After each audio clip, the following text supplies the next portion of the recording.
Ginge? Hi, Dr. Mary. How are you today?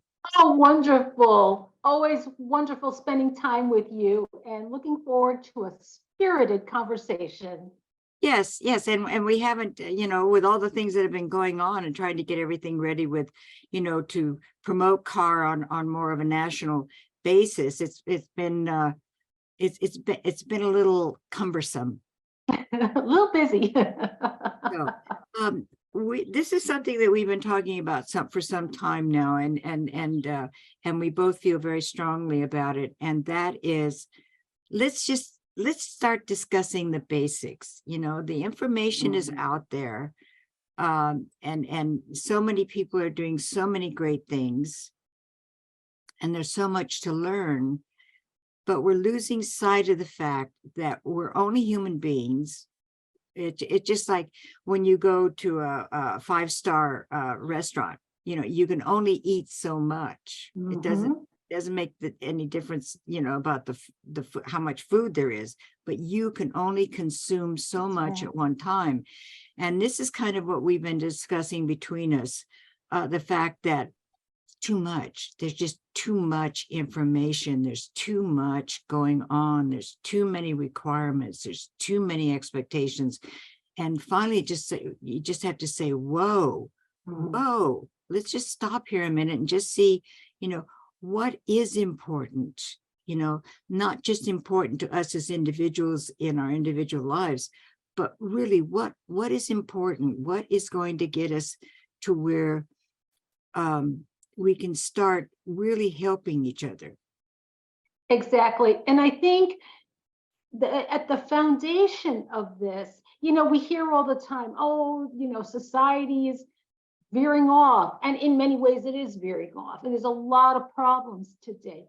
But a lot of these problems stem from a deeper issue. And one of those issues is we are in the middle of the information age. The information age started, in the early 90s, and when computers became, so literally all of a sudden, the information is doubling. Okay, it used to take 100 years for information to double. Now it takes a year. But what does this mean? We are bombarded. We are bombarded from sun up to sundown, and if we're not careful, we can be bombarded in our sleep. So if this is true of us as adults, how much more is that true of our children? Look at all that they are bombarded with today. And I think the reason, we've worked on some family wellness modules and given this a lot of thought. And many well-intentioned parents struggle with, why does my child feel this way? What is wrong? But it's important that we lift the veil and raise the awareness of this undercurrent of what is going on so that you can be aware and really help your child. Because bombarding them with more information, talking is not gonna do anything. And we have to get, you said it, we have to get back to basics. And the basics are the dignity and respect that we have for one another. That's priority. Priority. Well, I think one of the first things is that, we are all human beings. Well, that's fine, but being a human being isn't always that easy. So, and like we stated, in a generation, the gap is getting wider and wider with each generation. Because not only just because of the technicality, but because how we have our thoughts and our values have literally mutated to a different level. And, like we knew what the lines were, our parents set the lines, and it was reinforced by the relatives and the people around us. You knew what was expected of you. You knew what you had to do or what you hadn't do, but still it afforded you a certain amount of creativity because it gave you that basic knowledge that you were capable, that you could do these Exactly. things, and that if you couldn't, there was assistance. You knew who you could go to, you knew who your neighbor Exactly. was, you knew who was, kind of scary and for want of a better word, and who wasn't. And nowadays we're electronically bombarded to where you notice it even, that people take their children on rapid transit. You could see that, you visually see the effect that all the noises and all the Yes. different stimulations that Mhm. the child is receiving. And it's sad, you just want to say, stop the train, I want to get off, but we can't. So, what's the next best thing?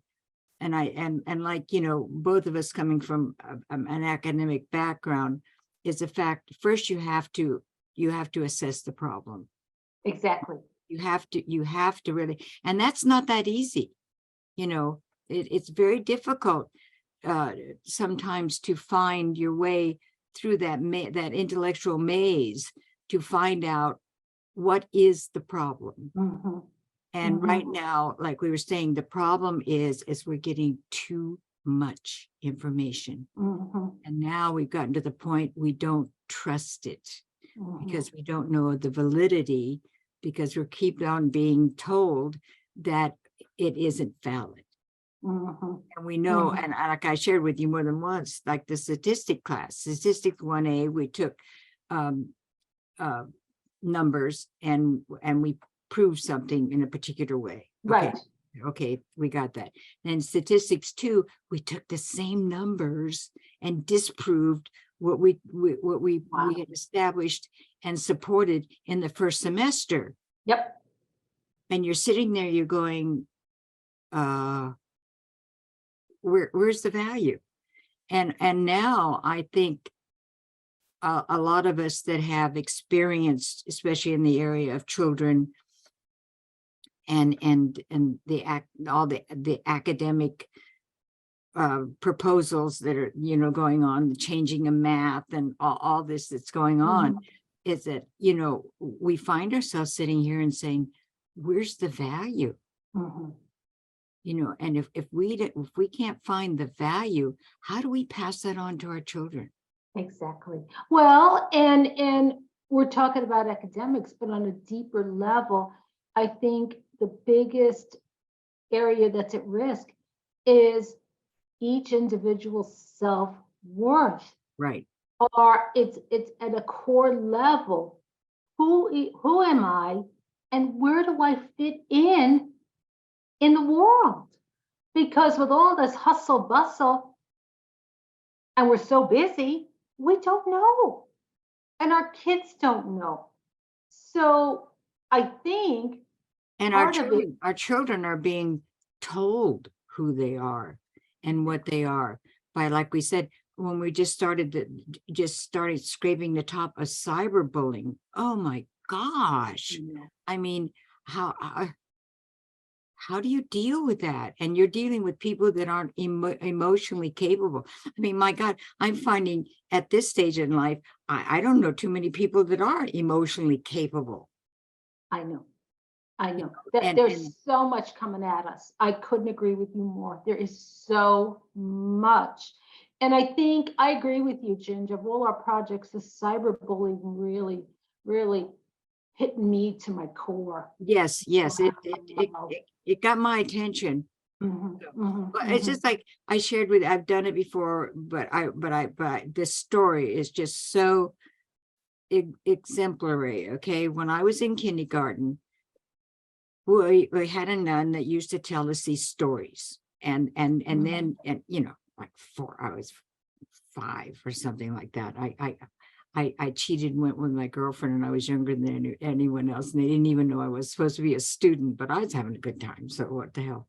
So we had this stories, and then she'd say, well, what's the moral of the story? Well, Mhm. what do you mean, what's the moral? I don't know, whatever, I'll go along with it. And we had this story about this donkey, and the donkey would go to market with the farmer, and he would go every day. So one day the donkey just decided it didn't want to go. It was tired, and same old route, same old thing. Right. So the farmer thought he was very clever, so he got a stick and a string and put a carrot on it and would dangle it in front of the donkey's nose. And then the donkey would go to market, and he would come back, and whatever, he was still tired, but the idea that this carrot was there, it was an incentive. So he would do what the farmer wanted him to do. And so the nun would say, okay, now what's the moral of the story? And the kids were coming up, you have to be clever or whatever. And then she asked me, I was such a precocious little twit anyway. She said, well, Virginia Lee, what do you think is the moral to the story? I looked at her and I said, it's the dumbest donkey I've ever heard of. So I got into all kinds of trouble. I was at Mother Superior's almost every day. So, but just the idea, like, what else are you going to deduce from that? I mean, it's being used, it's being patronized, it's being manipulated, it's being right. and it's still having to do what it doesn't want to do, but Exactly. It still has that hope that it's going to get that carrot. And so, I was just, in essence, I was saying, does that donkey ever get the carrot? And if not, that's a one dumb donkey, And it's not well, and the thing is, it reminds me when you said that, it's like in society today, we're all chasing the carrot. Okay, there's a carrot and everybody's focused. You can put your name on that carrot. Okay, if it's fame or, your looks or how you dress or if your test score, or if you have the right clothes, yeah, blah blah blah. I mean, it is endless. That carrot, and put the name to what's on that carrot, and ask yourself,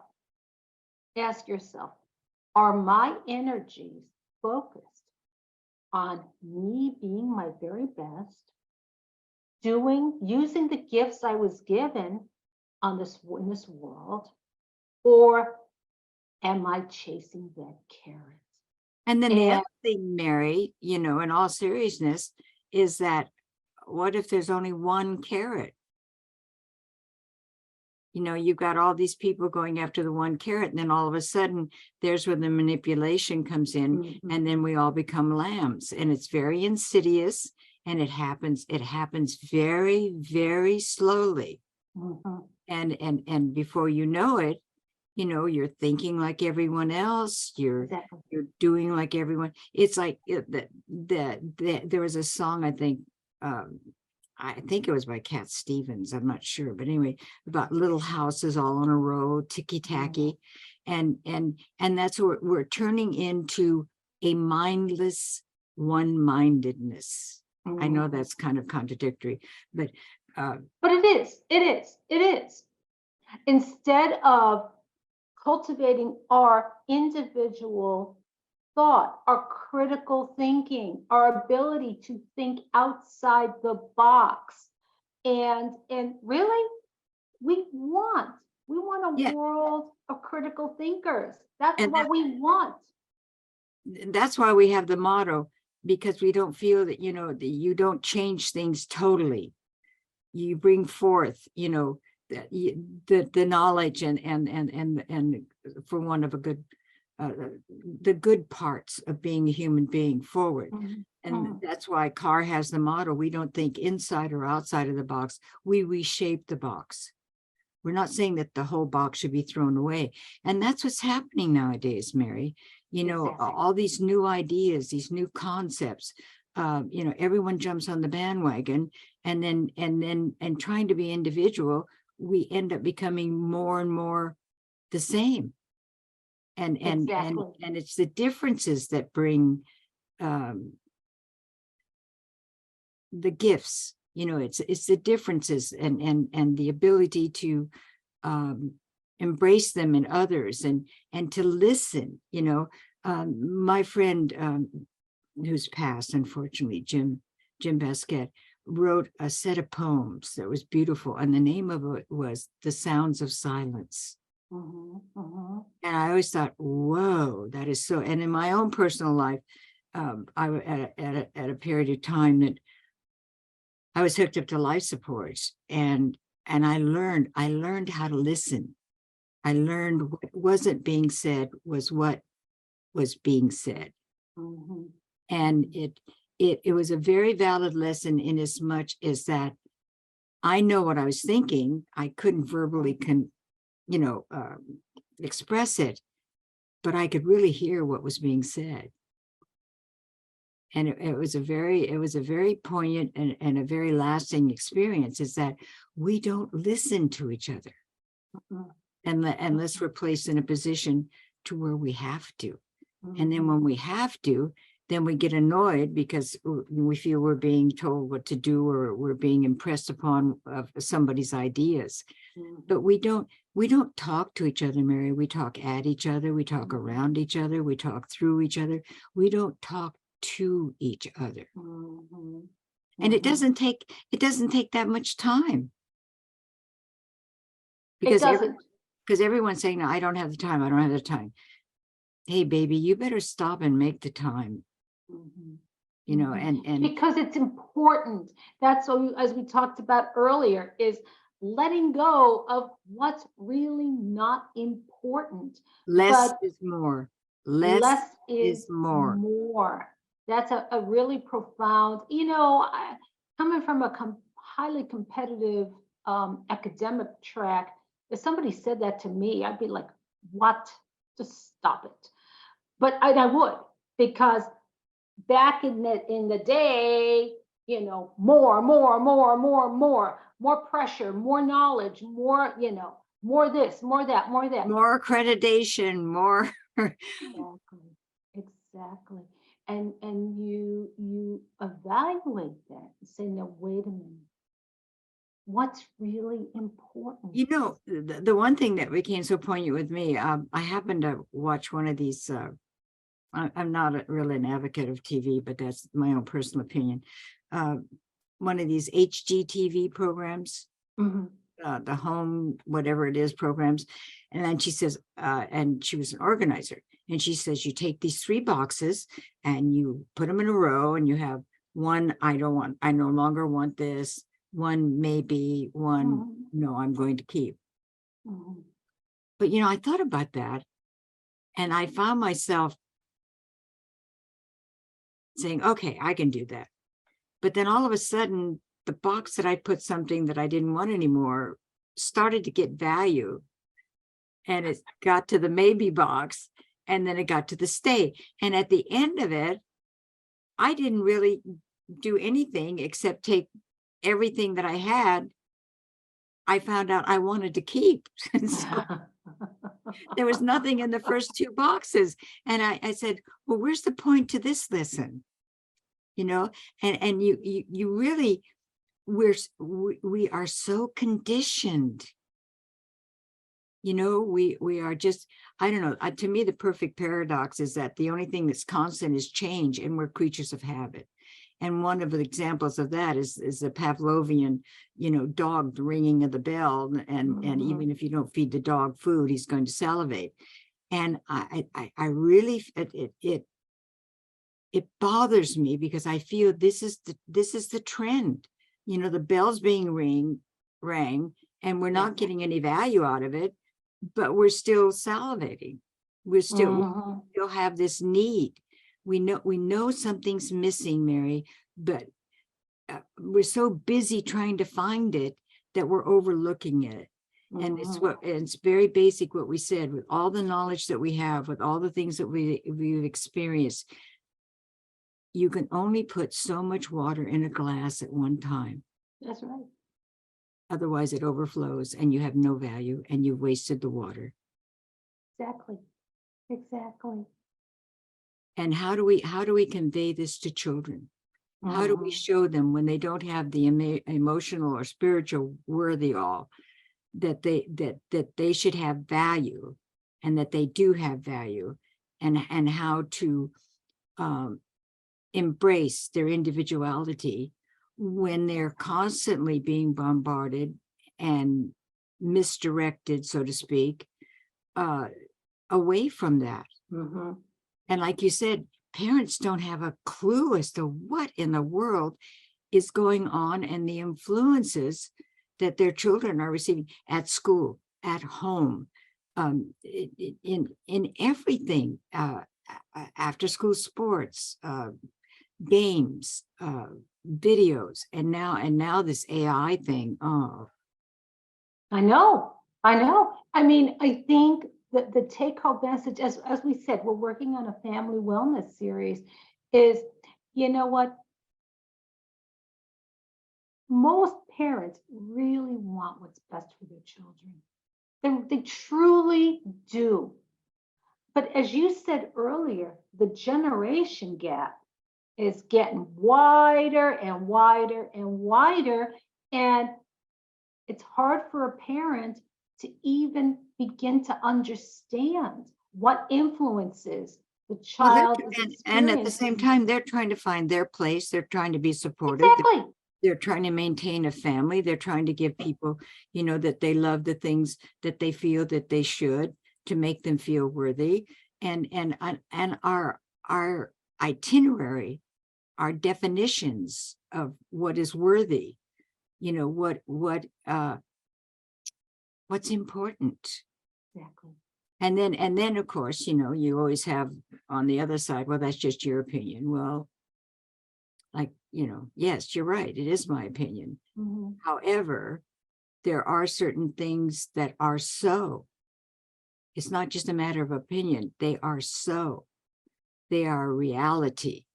And then, of course, you got the other school of thought, well, now what is real and what isn't? And I said, well, that's why we have philosophers. Read about it. Make your decision. I mean, don't be so easily influenced. Mhm. But then we come back to, what's the definition of influence?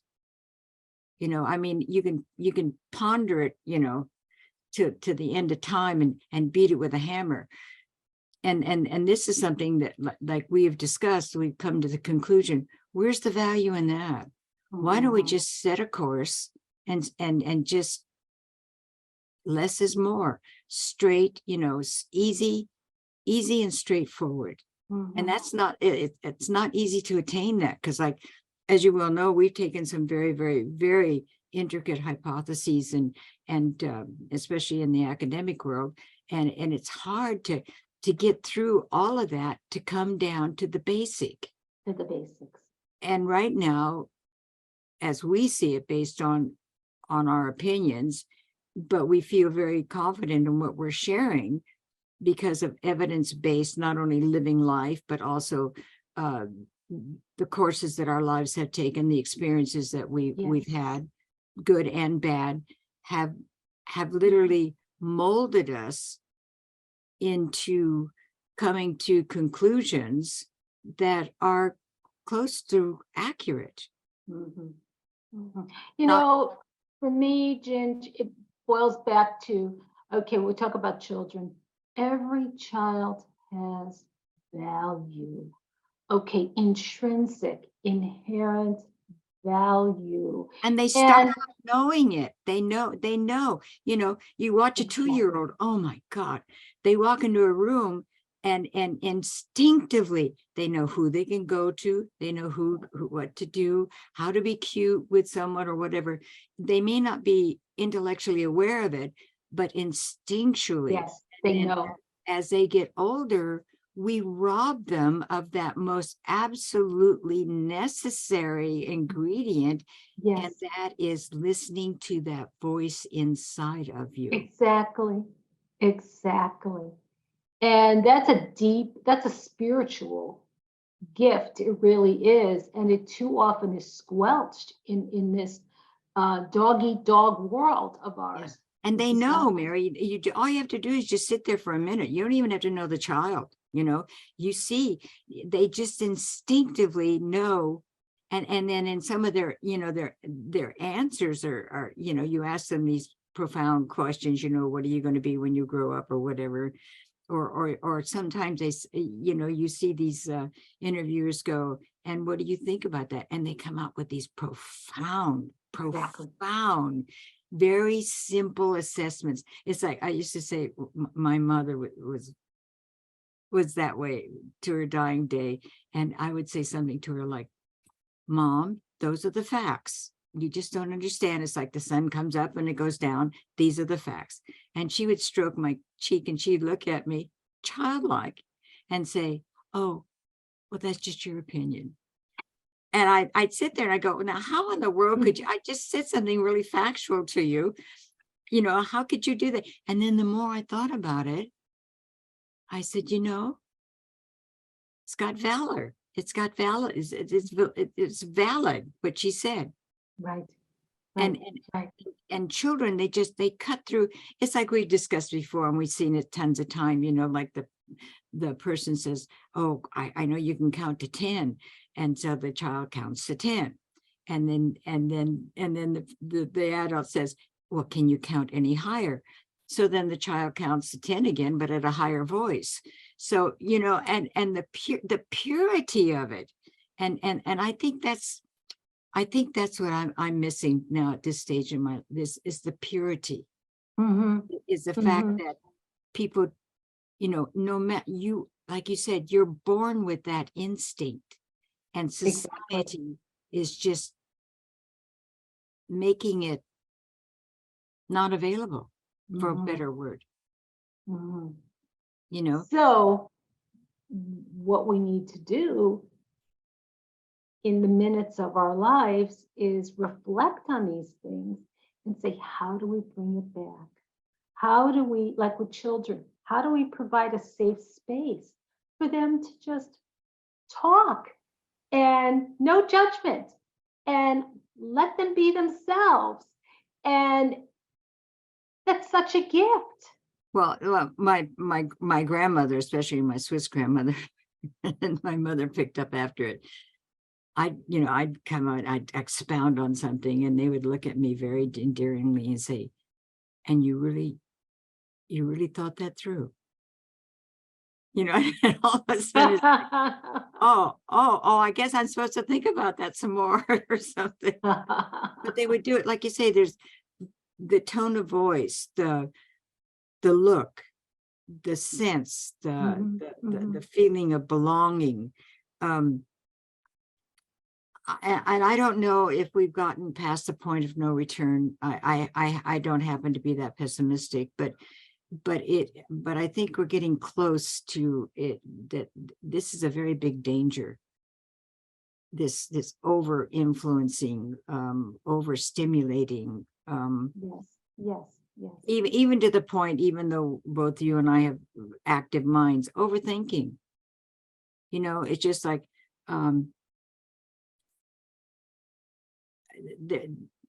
it's very basic. I don't know if I feel philosophical. I have a problem with people saying it is what it is, because to me it sounds like, well, you should be doing something, but that's just me. But really, it is what it is, and it was what it was, and it's going to be what it's going to be. And I think if we can start from there, okay, this is what it is, and it's going to be, and it's and but how do we place ourselves in the position and to teach our children? Yes, it may be what it is, and sometimes you have to respond to that, not react. Sometimes that's where we come with our, I know we're being a little persistent here. Less is more. Simple, straightforward. And if we can get down to the basics and all the minutia and just, cut the crap. Okay. Why do we have to prove to other people that we're important when we lose the sight that we're already important? Exactly. And each of us is important. Each child is important. And that is a foundation, just foundational. And we don't have to prove anything to No. anyone. That carrot is, we're proving ourselves. And it's ridiculous. And it's Or gotten ridiculous. at least offer the fact that you can get the damn carrot, I mean, I put another carrot, but it just,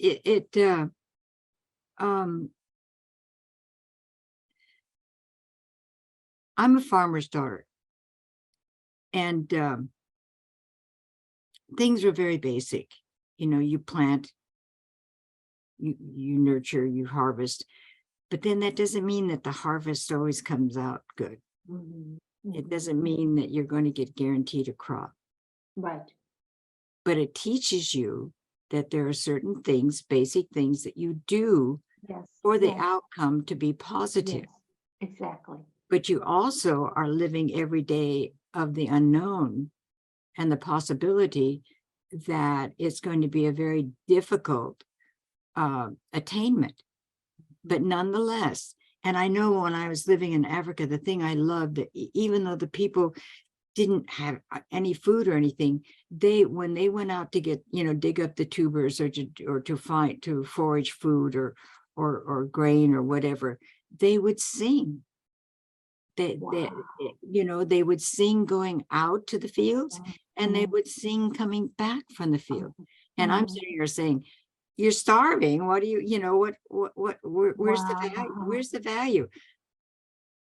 But they were living what they were doing, and they were doing it with joy and with such thankfulness and gratefulness.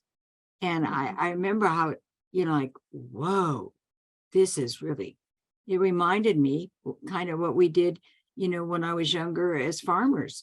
We had a set schedule, but there was joy, like, oh my, we didn't have to use as much water this time. This is great, and there was purpose.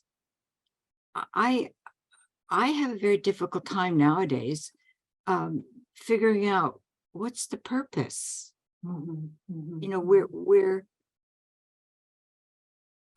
Where's the purpose? I mean, that didn't seem like it was purposeful. I mean, what are we supposed to be doing?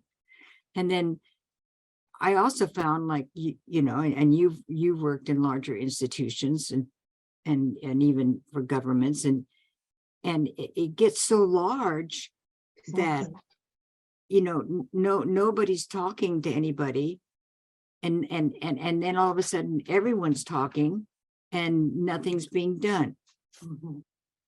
So it's and I think that we just we've decided that less is more, and we're going to be doing more of these podcasts and more of the material. We just added 3 more things to our website regarding bullying, and then we added another one on self-esteem. But all of these things are going to be very directed to less is more. That and even our videos, they're very concise. They're not involved, and they don't have multiple PowerPoints. In fact, each slide is a PowerPoint in itself, and they're not that many, and they're not over 25-30 minutes. And we're just going to keep on professing and supporting the fact that we feel that the effort that we're making and the challenges that we have are worth it, because our children are worth it. Yes. Look what we're doing to our children. We're starving them. We're selling them as slaves. It's horrific. Yeah. It is horrific. And the state of our poor children today, look at the food, okay? Even a child, whose parents really work to keep them safe, okay? Look at the food that's coming into your home. Look at the food in the wrappers. It's devoid of nutrients. Well, everything's toxic, Mary. Exactly. and we'll be talking more about this, but these are some foundational elements that in creating our series, it's given us a great opportunity to think and reflect about a lot of this. And Ginge, talk a little bit about the series. We have a series that's going to be coming. It's posted on Carr for Kids and for the family wellness. Oh, well, the one that we have, cyberbullying, bullying. we have that one. We have the bullying, the overview of bullying. We have solutions, and we have cyberbullying. And we just, like I said, we just beginning to touch on it. But the cornerstone is the empowerment of parents and children. It's the empowerment of parents and children series, and it has to do with a myriad of subject matter, but mainly the cornerstone is self-esteem. So we have the tutorial for the parents, and we have the activity empowerment packets for the children, and they coincide. Yes.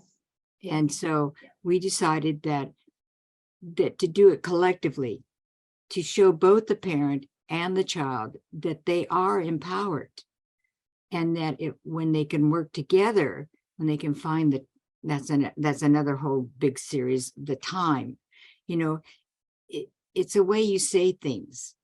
I mean, you could be trying to convey the same thing, but there's different words. Some of them come out very positively. Some of them are very negative. So to teach people that you have choices and the effect of the choices that you make, so you can visually see what you are doing, making you aware. Exactly. And I think, and some people, even when they're aware, they could give well, that's okay, that's fine. But there are going to be people out there, because I think basically we all know this is not right. What's going on is not positive. It's toxic, not just the food, but the toxicity that we're imposing on our children. Exactly. In the society, it is. And if anything, our efforts are designed to help raise awareness and, as you say, empower parents to it's making some shifts, reprioritizing things. It doesn't take an act of Congress. I mean, these are things that each of us can do. So we're really looking forward to parents gaining benefit from those empowerment packets. And not telling them what to do, just giving them options to make choice, to encourage them that you can make a choice. Okay. I remember one time my mom was in the park with her first grandchild, and mother's very active and involved. I just, I miss her dearly. But anyway, all the kids were climbing, up the jungle gyms, and they were swinging, and they were on the carousel, and Lita was just taking it all in. She wasn't doing anything, So you could hear all these voices, these parents saying, "Johnny, get off that tree. Harriet, how many times have I told you not to do that? Georgia, you cannot eat dirt." And then all of a sudden you hear my mother going, "Lita, do something. Do anything. Just do something." And I thought, oh my goodness, because but now we're at a point where we're given so many options. We're not even given choices. We're told what to do, but that it has so many options. Exactly. It's just like, how do you make a better wheel? The wheel is functioning, it's working. So, but then you have you motorize it, and then you do all these fancy things with it, and then you make it go faster, make it go slower, change the shape, supposedly magnetize it, whatever. But it's still a wheel. Still a wheel, exactly. And we're still human beings, and we're giving away that the parts of us as being human beings that has got us through these generations to where we are now. And now we're giving away our children. And I think that's the thing that really we're not realizing. We're giving away. I agree with you. Yeah, it's a wake up. It's really time to raise the flags and say, wait, stop. Okay, let's regroup and reprioritize. Because And as you say, our biggest commodity, our way out, so to speak, is through the children. You know, you see more obesity, you see more children that, and oh my God, more suicides. you know, Hell, in my day, the only reason you had a suicide because you were stupid enough to put a rope around your neck to play Tarzan. You know, it was, right, exactly. I'm not making light of, I mean, it's all serious, but also the thing of it is society is bringing out some of these hard, you know, things that children have to deal with, but you know, pick one, start from there, and make sure that you're picking the child. You know, you have to make them the priority, and you learn so much from them, and you learn so much about yourself, and the more you learn about yourself, the more you're going to be able to impart to the children. But there's just, like we said, there's a very fine line between telling someone what to do and giving them the atmosphere to choose what they feel is correct for them. Remember, why do children choose to leave this world? They don't feel like they belong. They don't feel like they have value. And these are things inherently they do have value, but it's incumbent upon us to infuse that in them. It's not telling them what to do. It's giving them permission to be who they are. And we hear kids all the time, kids. And just like, you know, in life, you know, you have interesting adults, you have less what I want to say, aware adults, and it's the same with children, you know, and now children look at autism and bipolarism, and, you know, I mean, I think it's always there, but in our day, as you know, it'd be, oh, he's a little off center, he's okay, you know, but now the end result is the end of life, physical life, and the thing that's even worse is we're suffering a spiritual demise. Exactly. It all does go back to spirit. It does, because the issue was, you know, oh, the child has to get through these grades, and like we said, do this and that, so they can get a scholarship, and they can, whether it be a sports or academic or whatever. And it's like, okay, you're climbing that ladder, but what happened to all those kids who still need to feel like they have value? Because they do have value. And everyone's special. It's like my grandmother told me, she said, you're going to be a late bloomer. And now I'm at this stage and I'm going, I kind of question, like, is it time yet? You know? Well, you inspire many of us. You but do so much. You bring it just so much to the table. I don't know. I because of my situation, I consciously chose not to have children because I didn't want to pass on, you know, this particular situation I have with my immune system to someone else. But that doesn't mean that my first godson, he couldn't say his G's, so my nickname was Odd Mommy Inger. And at first I thought, oh, you know, that's not too good. But then the more I embraced the fact of being odd mommy, because then, you know, there's also value in that, in the fact that, you know, it's who I am. It's who you are. It's who And- you are. Yeah, and sometimes, and it's getting more and more difficult to find people to accept you for who you are Yes. because it's because of all this clutter of information. Mhm, And mhm, don't get me mhm. wrong. I mean, I think information is very, very important. And you and I, we discuss this. We feel very fortunate that we're still thirsty for information. Absolutely. And I think that's something that, is one of the gifts of being a human being, is to be inquisitive and to, excuse me, gather information. Exactly. But then, like anything else, too much is too much. Excuse me. Exactly. And having the wisdom to know when enough is enough. All right. Well, we're going There's to an old, close. there's an old saying, excuse me, Italian saying, enough is enough, too much is just plenty. So, and I think that's the basic thing. So I think we've covered that, and we'll be back enforcing it, because we have, Mary and I have come to a very solid conclusion that our banner of cry is too much. There's just,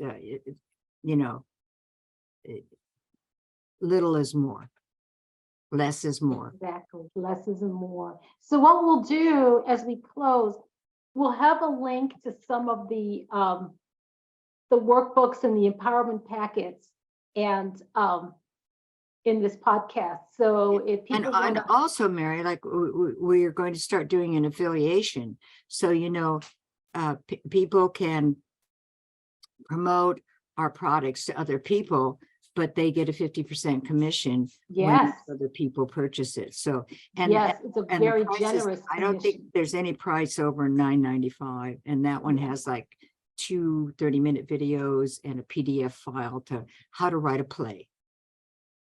And you know what's fun is if you are an affiliate, to reach out and talk about some of these topics to people. It gives you something to focus on. Hey, I just read this. This is interesting. What do you think? And soon we're talking Right. about And simple, instead of you, exactly. like the pecking order, like you come home from work and things didn't go well. Take a breath, just take a simple breath Exactly. and then say, and how was your day?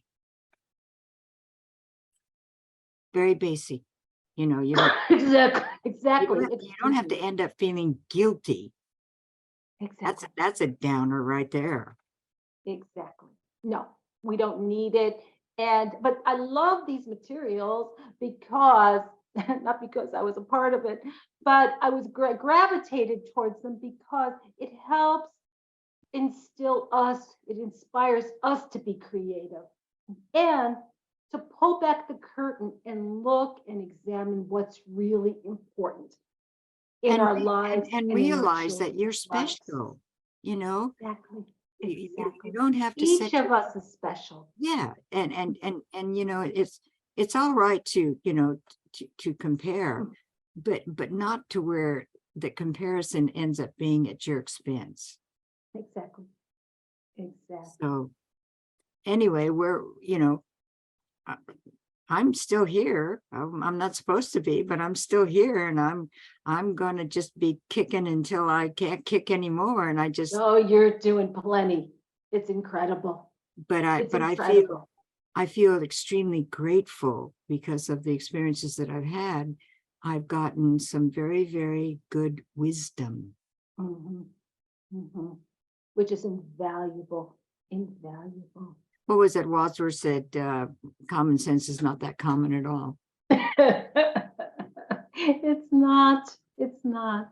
All right, Ginge. Hey, it's a joy to connect with you. We're going to do this again soon. And thank you.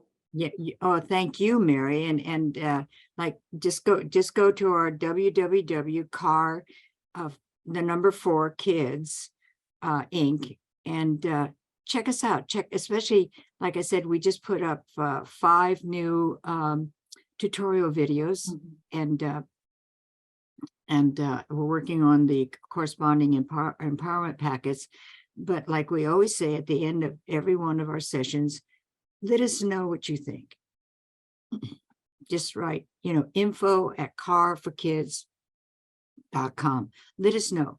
Exactly. We take everything in a positive manner, because, I'm sure that, that there are people out there that, what are these two wild women? What are they talking about? What are they doing? So, but the bottom line, if you don't let us know, then That's we right. can't learn. And if we can't learn, we can't provide you with knowledge. So have a good day. Thank you.